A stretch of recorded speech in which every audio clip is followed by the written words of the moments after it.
आज जो हमारे गेस्ट हैं यहाँ पर अभी पीछे बैक स्टेज पर, उनकी अपनी एक कंपनी है जिसकी की वैल्यूएशन आज की डेट में $3 बिलियन से ज्यादा है। आप में से कितने लोगों ने ग्रो के बारे में सुना है? उसके founder, please give an energetic and warm welcome to the founder Lalit Keshre. हाँ जी, क्या हाल चाल? Please have a seat. कितने ऐसे हैं जिन्होंने कभी ग्रो को यूज किया है? अच्छा, बहुत सारे लोग हैं। और इन लोगों को आपने पैसे नहीं दिए यहाँ पर आने के लिए। इससे पहले कि ऑडियंस आपसे कुछ क्वेश्चंस पूछे, मैं पहले समझना चाहूंगा आपकी जर्नी के बारे में। सबसे पहले तो ये ग्रो आपने कब शुरू किया? ग्रो हमने स्टार्ट किया था मई 2016 में। हम लोग फ्लिपकार्ट में काम करते थे और बैकग्राउंड हमारा टेक में रहा है काफ़ी। मेरा बैकग्राउंड ये, मैं मध्य प्रदेश में एक छोटी सिटी से हूँ, फिर मैं IIT बॉम्बे गया और फिर फ्लिपकार्ट में हमने देखा कि कैसे इंटरनेट के थ्रू जो फैसिलिटीज़ या तो अमीर लोगों को अवेलेबल होती है या टीयर 1 सिटीज़ में अवेलेबल होती है, वो कैसे एक्सेस जो है पूरे इंडिया में हो सकता है। 2017 में ऑफिशियली आपने लॉन्च किया इसको पब्लिक के लिए जी। और फिर उसके बाद में ग्रोथ क्या रही? जैसे अब अगर देखा जाए तो 6 साल हो गए, तो 6 साल की ग्रोथ क्या रही आपकी? 2017 में हमने शुरू किया, तो 2016 में भी हमने प्रोडक्ट्स तो ऐसे लॉन्च किए थे, ऐप लॉन्च किया था, वो चला नहीं। फिर 2017 में जो किया, तो हमने सोचा था इस बार और कभी इस महीने कभी हमारे 100 कस्टमर आ गए तो मतलब समझ लेंगे कि ये प्रोडक्ट मार्केट फिट हो गया, अच्छा चल जाएगा। पर हमने जैसे ही उसको लॉन्च किया तो 600 कस्टमर्स आ गए, तो वहाँ पे एक फीलिंग आ गई कि ये कस्टमर्स को पसंद आ रहा है। और हमारी ग्रोथ फिर वर्ड ऑफ माउथ से हुई। तो जो कस्टमर यूज़ करते थे प्रोडक्ट, वो उसके बारे में अपने दोस्तों को बुलाएंगे। तो अभी आपने जिन्होंने भी हाथ उठाए जो ग्रो यूज़ करते हैं, तो आप याद कीजिए आपको कैसे पता चला ग्रो के बारे में। तो बहुत बहुत ज़्यादा पॉसिबिलिटी है कि आपको आपके दोस्त नहीं बताया होगा। तो जब किसी को प्रोडक्ट पसंद आता है तो उसके साथ बात करते हैं, तो वो एक वाइल्ड फायर की तरह कुछ ही महीनों में बहुत सारे जो इसी तरह की सर्विसेज पहले से प्रोवाइड कर रहे हैं उनसे भी आगे निकल गए। 2017 दिसंबर तक हमारे पास ऐप भी नहीं था। जस्ट इमेजिन कि लोगों के पास तो अच्छा, वेबसाइट से लॉन्च किया था आपने? वेबसाइट से लॉन्च किया, क्योंकि ऐप बनाना भी महंगा होता है। हमारे पास इंजीनियर्स नहीं थे।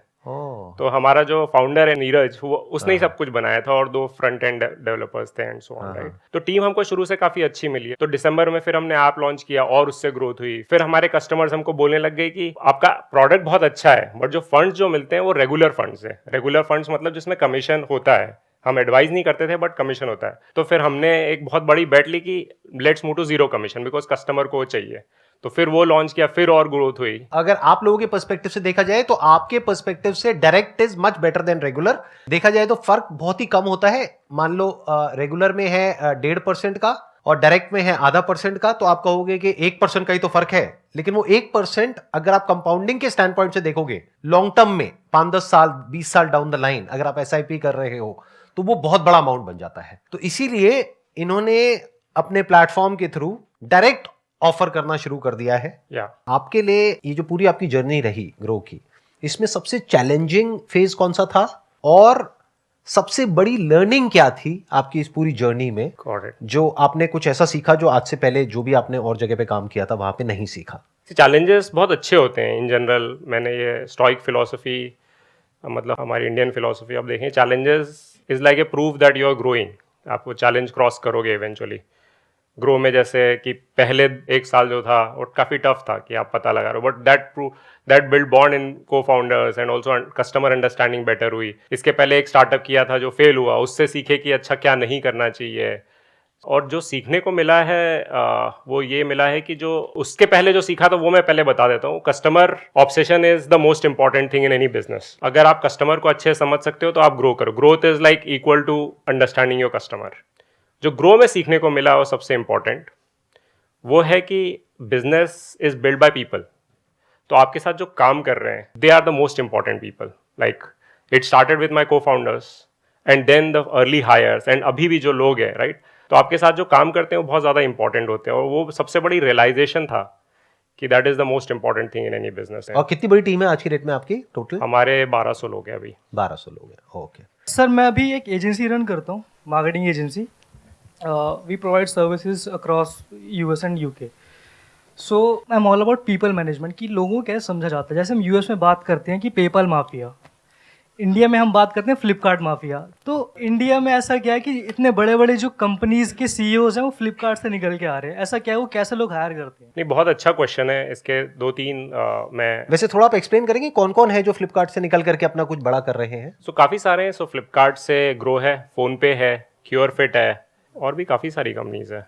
फ्लिपकार्ट में भी लेट से $40 बिलियन कंपनी, बट जो फ्लिपकार्ट से कंपनीज आई है वो सबका मिला के भी 40 बिलियन प्लस होगा। तो एक तरह से वो फाउंडर्स ने 2x सिर्फ फ्लिपकार्ट नहीं बनाया, बट इतनी सारी वैल्यू इंडिया में जनरेट की है। तो इसके बहुत सारे रीजन। एक तो हायरिंग बार बहुत हाई है।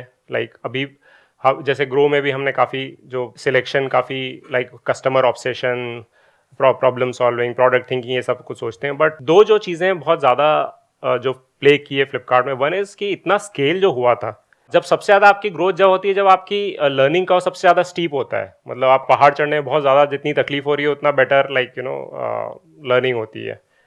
तो वो फ्लिपकार्ट में सबको मिल गया, दिख गया। सेकेंड इज जो कल्चर था फ्लिपकार्ट का, that also kind of played a big role. क्योंकि जब आपकी ग्रोथ होती है तो आपके इतने सारे प्रॉब्लम्स आते हैं, फिर वो प्रॉब्लम सॉल्व करने में लोग आते हैं, इनिशिएटिव लेते हैं कि चलो ये कर दे। जैसे एक इंसिडेंट बताता हूँ मैं आपको। कभी कभी क्या होता है, कभी कुछ भी गलती के कारण ऑर्डर्स कैंसिल हो जाते हैं बहुत सारे। तो एक दिन राखी के दिन बहुत सारे ऑर्डर्स कैंसिल हो गए, बट फिर हमको लगा कि अगर ऑर्डर्स कैंसिल हो गए तो राखी नहीं पहुंच पाएगी जो बहनों ने भाइयों को राखी भेजी है, राइट। तो हमने कुछ 10-15 जो प्रोडक्ट इंजीनियरिंग के लोग थे, उन्होंने रात भर बैठ के खुद ही पैकेजेस बना के उनको सब्स्टिट्यूट राखी भेज दी, सो दैट वो जब पहुंचे वो राइट टाइम पे पहुंच जाए राखी के पहले, राइट। और जो पुरानी वाली, वो जो ओरिजिनल है, वो कभी लेट पहुंचेगी, but that's okay, right. So that's the example of customer obsession. That means going out of normal.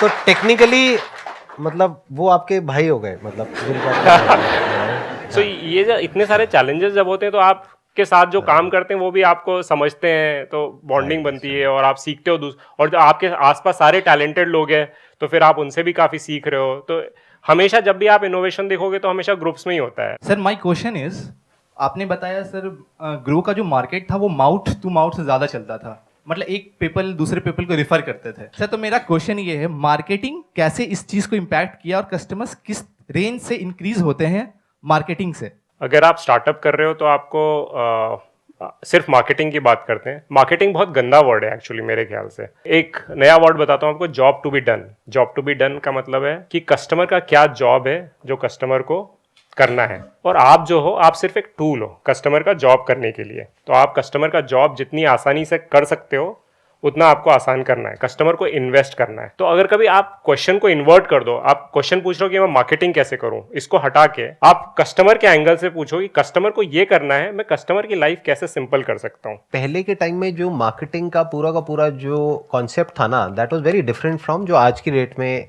जिस तरीके से मार्केटिंग की जाती है, या जो मार्केटिंग का रेलेवेंस है। क्योंकि पहले क्या होता था कि मास प्रोडक्शन होता था। इंडस्ट्रियल एज की अगर बात करी जाए, मास में प्रोड्यूस करो, मास में एडवर्टाइज करो, मास में बिकेगा, सब कुछ मास में करो। अब ये सारा खेल पलट चुका है। क्यों? क्योंकि अब आज की डेट में एडवर्टाइजिंग का वो इंपैक्ट रहा ही नहीं है जो आज से 40-50 साल पहले था। क्योंकि आज की डेट में आप ये देखो ना, we are all overloaded with so much of information.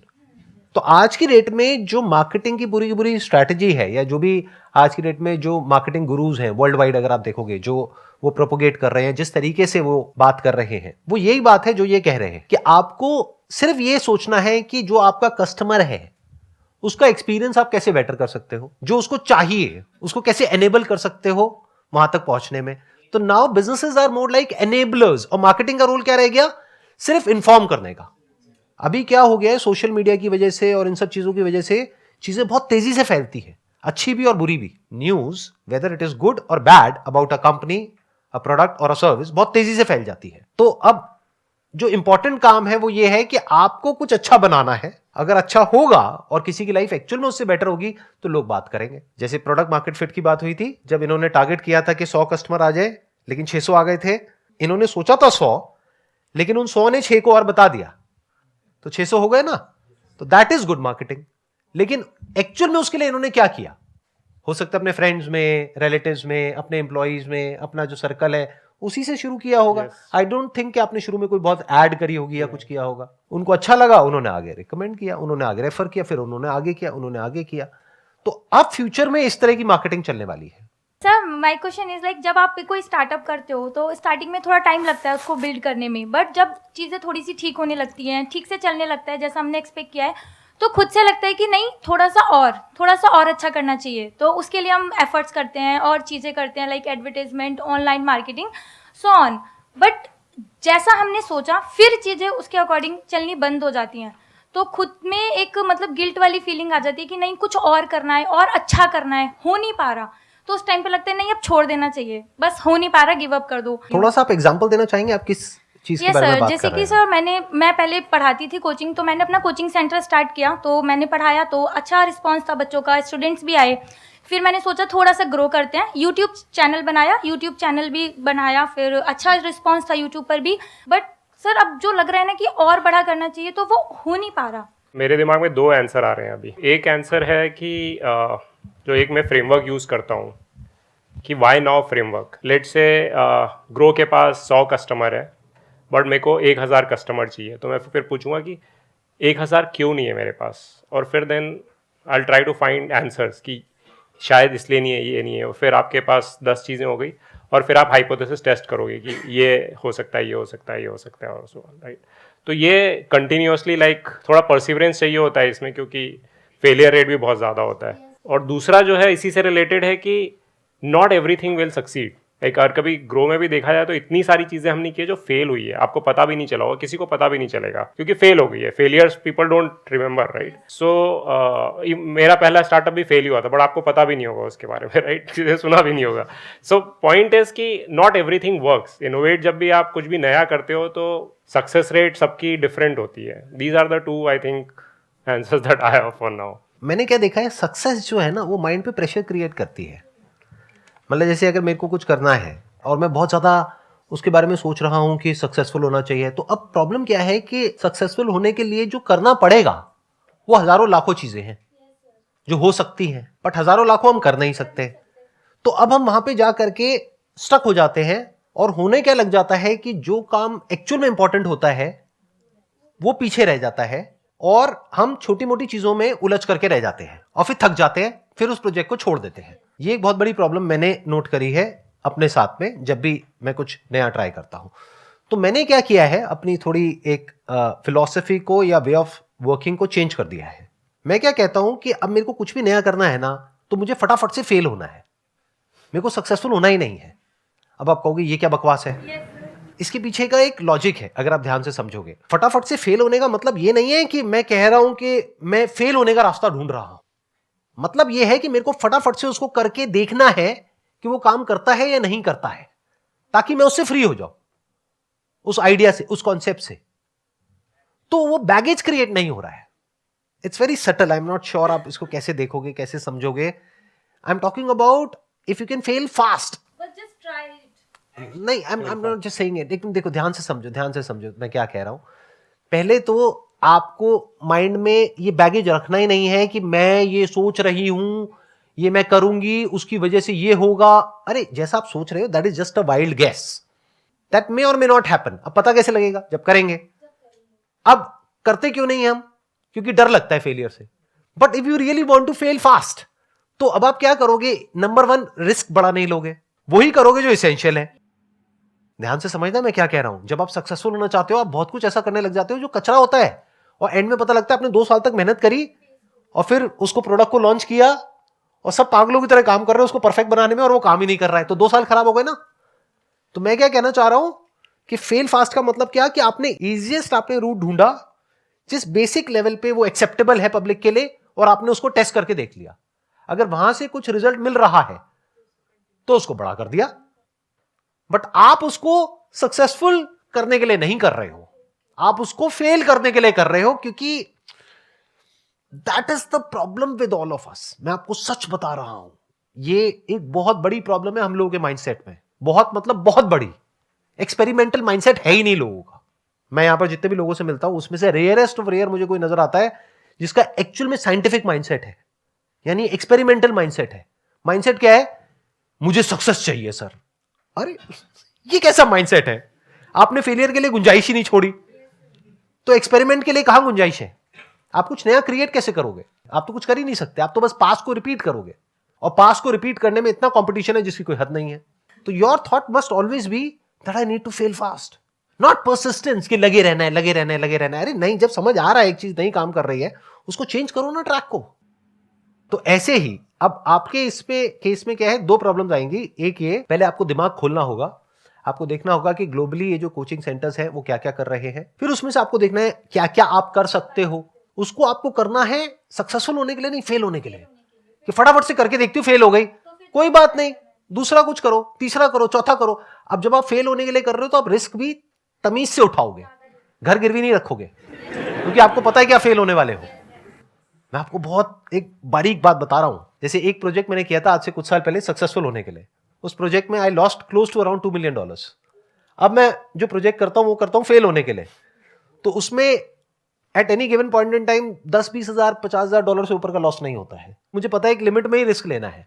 जब आपको होता है ना मेरे को सक्सेसफुल होना है, तो रिस्क अनलिमिटेड हो जाता है, क्योंकि आपको माइंड में ये बोल बोल करके कि हाँ कुछ होने वाला है, होने वाला है, होने वाला है, एक बबल क्रिएट हो जाता है। आपको ऐसा लगता है कि कुछ हो रहा है, एक्चुअल में कुछ नहीं हो रहा होता है, आपके माइंड में होता है।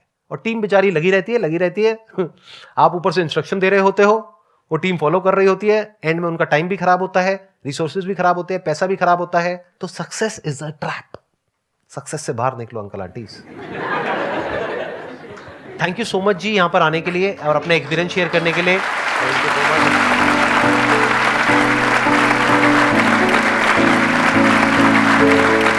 मच।